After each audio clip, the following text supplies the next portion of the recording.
Bine v-am găsit, bine v-am regăsit, dragilor din Zodia Berbec, oriunde v-ați afla. Bine ați venit la o nouă lectură generală, de data aceasta pentru perioada cuprinsă între 11 august până pe 17 august, inclusiv. Așa că, dragilor, toți cei care aveți Soarele, Luna, Venus, Ascendentul sau oricare alt aspect astral important pentru voi din harta voastră natală și care are legătură cu Zodia Berbecului, atunci această lectură este de asemenea și pentru voi. Desigur, ca de fiecare dată vă readuc aminte, voi sunteți cei care vă construiți propriul viitor prin intermediul alegerilor și deciziilor pe care voi le luați. Este o lectură generală, așa că vă rog să luați decât acele mesaje care rezonează cu voi, iar restul lăsați-le să zboare în univers, pentru că sigur sunt pentru alte energii care într-o mai mică sau mai mare măsură au o legătură cu Zodia Berbec. Și haideți să începem această lectură cu energia voastră, care este energia, dragilor mei, din Berbec în următoarea săptămână cuprinsă între 11 și 17 august. Care este energia? Cu ce energie intrați voi în această nouă săptămână?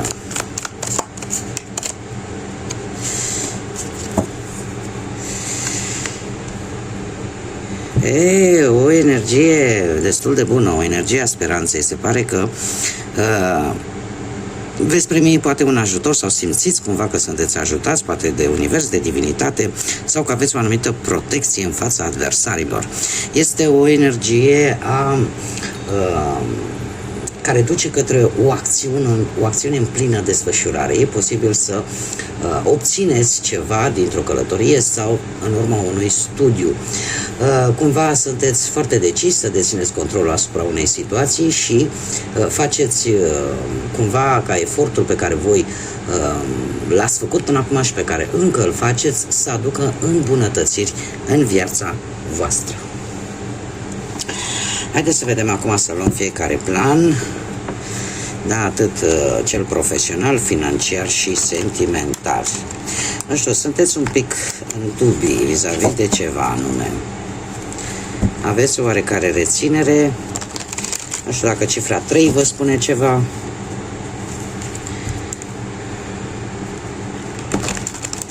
Și aș putea să vă spun că există acest serafim Sitair pentru cei care nu au o problemă cu credința, cu partea asta spirituală.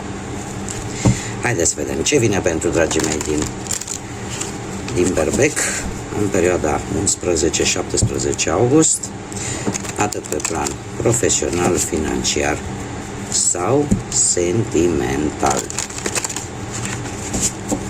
Lucrurile se vor debloca, dragilor, chiar dacă sunteți voi un pic așa mai reținuți. Nu știu dacă Zodia Fecioară are ceva de văzut cu partea asta, Zodia Fecioară, Zodia Leu, cu partea asta a profesiei, a muncii, a vieții voastre profesionale. Ce ar fi de spus? Avem Pusnicul. Pusnicul îmi vorbește de un moment, exact cum am mai spus, poate un moment de blocaj în a căuta poate un nou job sau în a lăsa un job. O perioadă de, aș zice eu, de introspecție, de atenție mărită, de a vedea cât mai exact cam cum stau lucrurile.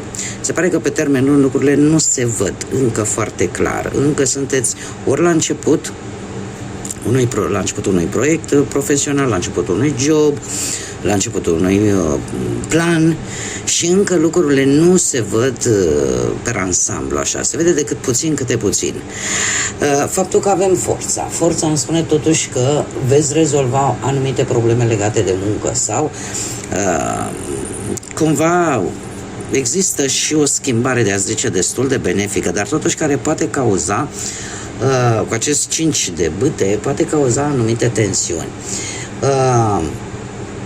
Această schimbare se pare că va veni, o schimbare destul de benefică, dar va veni după un anumit conflict, ar să zic așa, sau după, eu aș zice, nu știu, anumite discuții în care voi ar trebui să vă păstrați cât mai mult calmitatea. posibil anumite conflicte cu persoane diferite ca mod de gândire, diferite ca modul de abordare al problemei, dar totuși lucrul ăsta duce această schimbare. Eu aș zice că în perioada imediat următoare, în această perioadă 11-17 august, voi veți fi mult mai axați pe modul de comunicare, cum veți comunica, cum vă veți expune punctul de vedere, veți încerca pe cât posibil să nu ieșiți din acea carapace, da? Atunci când ieșiți, sunteți ca un taifun, da? Adică să faceți lucrurile cât mai amiabil, folosindu-vă foarte mult de modul de comunicare. Un mod de comunicare, zice eu, destul de înțelept, într-un fel sau altul, pentru a contracara aceste tensiuni, aceste discuții în contradictoriu, poate cu colegi, poate cu șefi, poate cu asociați, care voi vă dați seama că nu pot duce la nimic bun și atunci încercați pe cât posibil să vă păstrați calmul. Mai ales cei care, părerea mea, au ascendentul ori în Fecioară, ori chiar și în Leu. Ce-ar mai fi de spus, poate să fie un conflict chiar cu voi înșivă, cu felul vostru în care ați văzut lucrurile până acum și cu felul vostru în care le veți vedea. Poate să fie, de exemplu, și o competiție pe un job în care sunt mai multe persoane diferite, voi axați-vă pe ceea ce știți voi să faceți mai bine. Și, de asemenea, aș mai spune că această putere interioară, acest curaj, această răbdare de care veți da dovadă, vă poate aduce lucruri bune, da, și vă aduce câștig. Așa că, dragilor, toate bune. Acest 4 de bâte mie îmi spune că în sfârșit veți avea motive să celebrați, în sfârșit veți avea motive să fiți mulțumiți de voi. Da? Dacă treceți, și eu văd că treceți cu bine de toate aceste discuții, toate aceste tensiuni care pot apărea în ceea ce privește viața voastră profesională. Haideți să vedem cu bănuții cum stați. Ce interesant. Aici avem o implicare a unor zodii de foc, la fel ca și voi, Berbec, Leu, Săgetător. De asemenea, implicații ale unor zodii de pământ, Taur, Fecioară, Capricorn, și o reușită. Dragii mei, pe partea banilor, eu aș spune că ai istețimea de a obține lucruri care pot conduce la un câștig de bani. Se pare că sunteți pe drumul cel bun, cel puțin din punctul ăsta de vedere financiar. Acest cavaler de monede ne spune că banii vor veni, posibil din mai multe locuri, ori că vine o creștere, ori o vreo moștenire, ori cumva lucrurile le veți lua rând pe rând, foarte meticulos, veți fi mult mai atenți în ceea ce privește banii, în ceea ce privește cheltuielile, ce intră, ce iese. Și eu aș mai spune că nu știu, probabil că astrele sunt poziționate bine, pentru că aveți foarte multă răbdare.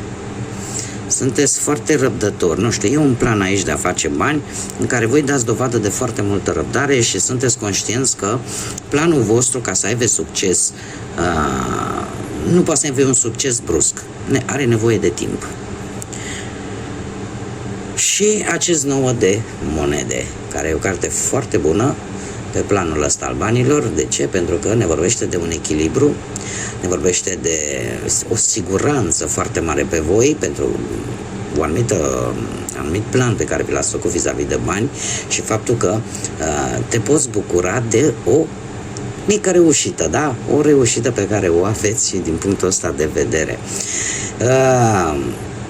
Cumva sunt șanse să obțineți niște bănișori către sfârșitul săptămânii, dar acești bani vin cumva în urma răbdării voastre, în urma faptului că sunteți mai atenți poate la detalii, vă folosiți mai mult creierul, inteligența, istețimea și cumva sunteți, așa cum am mai spus, sunteți pe drumul cel bun. Deci, o mică reușită, da? O mică bătălie câștigată pe tema asta a banilor. Haideți să vedem pe plan sentimental, cei care sunteți deja într-o pereche. Dragilor, la voi există în această săptămână, cu acest 3 de monede, o apreciere. O apreciere pe care mulți dintre voi o veți primi poate de la perechea voastră. Pentru tot ceea ce voi faceți, pentru felul vostru de a fi, pentru faptul că poate ați concretizat o idee, un proiect la care nimeni nu se aștepta, poate chiar nici perechea voastră, și aveți așa ca o evaluare pozitivă din partea perechii voastre. Faptul că am și zodia Capricorn și Săgetător aici, poate vă spune ceva. Trebuie să vă spun că pasiunea, atracția fizică dintre voi va fi una la cote destul de mari.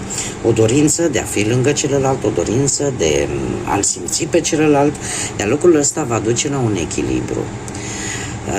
La o echilibrare foarte pozitivă în relația voastră. Eu aș zice că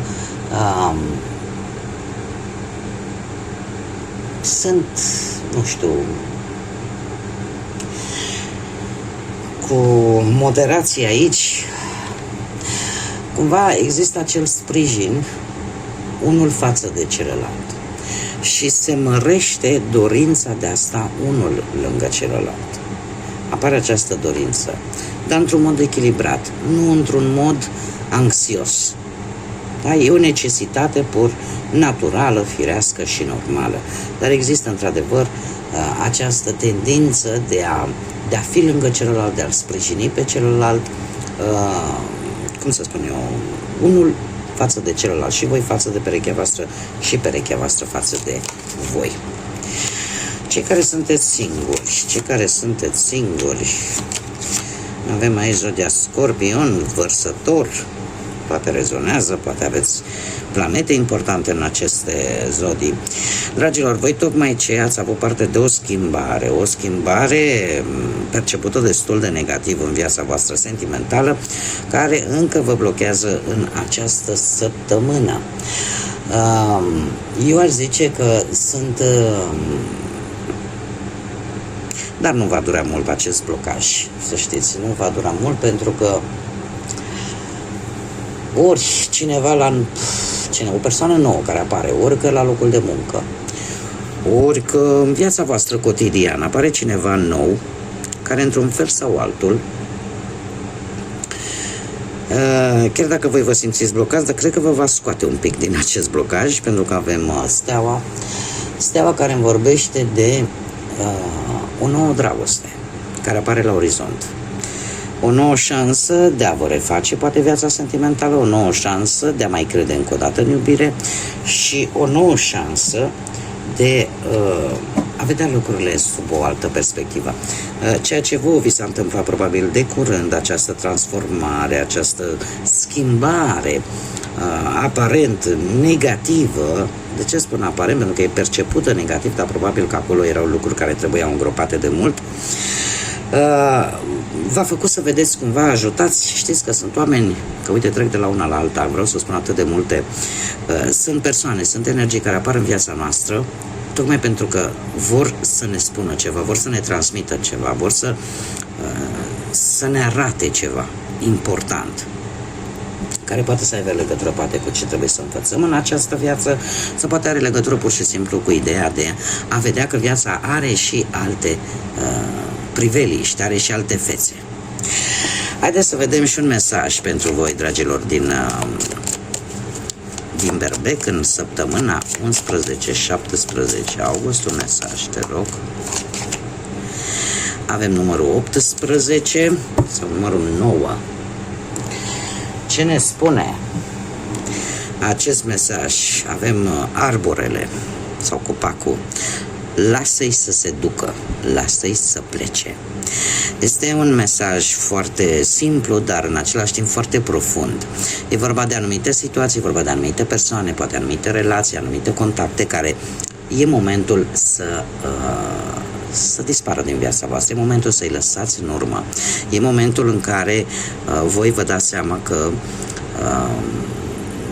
știți cum e, ca un copac uscat care, dacă nu mai dă roade, nu mai ai ce să faci cu el. Și pentru a te folosi de bucățica aia de pământ, nu? Îl tăiem și poate plantăm altul nou. Cam așa se transpune și în viața noastră de zi cu zi. Sunt lucruri la care trebuie să renunțăm la un moment dat, pentru că efectiv nu mai au nici un rost în viața noastră. Nu își mai îndeplinesc, ca să zic așa, sau nu ne mai aduc nimic bun.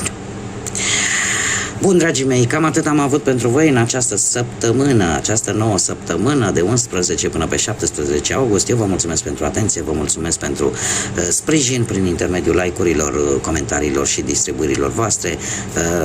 Eu le aștept cu mare drag și mii de mulțumiri vă aduc tuturor celor care se gândesc să contribuie într-un fel sau altul în dezvoltarea acestui proiect numit Tarot Flori de Lot. Așa că mii de mulțumiri tuturor, vă aștept pe toți cei care încă nu v-ați abonat să vă abonați, este gratuit, la fel ca toate celelalte. Așa că până data viitoare, când ne vom reîntâlni la o nouă lectură, eu vă doresc tot binele din lume, să aveți parte de liniște sufletească și de pace în gânduri și în suflete. Până data viitoare, numai bine și să fiți iubiți!